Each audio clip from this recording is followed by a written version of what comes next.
தேற்றுமிடம் அடியேனும் பரருள்வீர். அப்பனே விண்ணப்பம் கேட்டிடும். பேசும் பேசும் ஜெபம் செய்யும் போது ஆண்டவா பிரியமானதை இப்போ காட்டும் செய்ய ஆயத்தம். கர்த்தருக்குள் அன்பானவர்களே, அனுதினமும் கிறிஸ்துவுடன் தியான வேலைக்கு உங்களை அன்புடன் அழைக்கிறோம். இன்றைய தியானத்திற்கான வேத வாசிப்பு யோசுவா 20ஆம் அதிகாரம் வசனங்கள் 1 முதல் 9 வரை. தியானத்திற்கான தலைப்பு அடைக்கல பட்டணம்.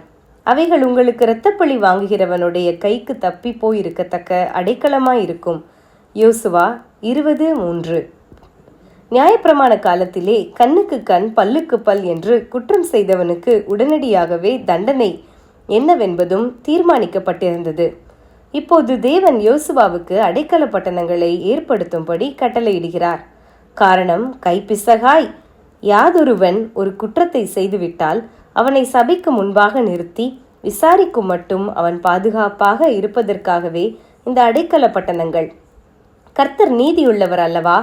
கைப்பிசகாய் ஒருவன் குற்றம் செய்தால் அவனது குற்றம் கண்டுபிடிக்கப்பட்டு பாதிக்கப்பட்டவன் அவனை பழித்தீர்ப்பதற்காக துரத்தி வரும்போது அவன் ஓடிச் சென்று இந்த அடைக்கல பட்டணத்தில் தஞ்சம் புகுவானேயாகில் அவன் பழி வாங்குகிறவனுடைய கைக்கு தப்பிக்கொள்வான்.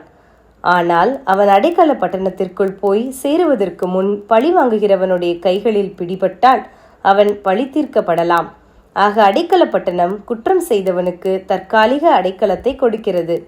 நாம் பாவிகளாய் இருக்கையில் நமக்கு கிடைக்க வேண்டிய தண்டனையிலிருந்து நம்மை விடுவிப்பதற்காக கிறிஸ்து நமக்காக சிலுவையில் மரித்து நமது பாவத்தின் தண்டனையை தாமே ஏற்றுக்கொண்டு நமக்கு அவர் ஒரு அடைக்கல பட்டணமாய் விளங்குகிறார்.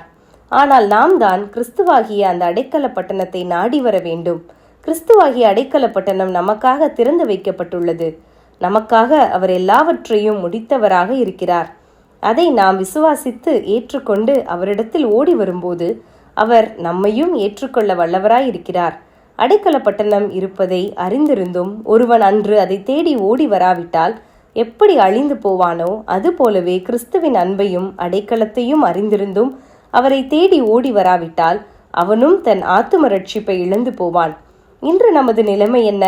மீட்பு அருகாமையில் இருக்கும்போது அதை தேடி ஓடாமலும் அதை ஏற்றுக்கொள்ளாமலும் இருப்பதும் முட்டாள்தனமான காரியம்.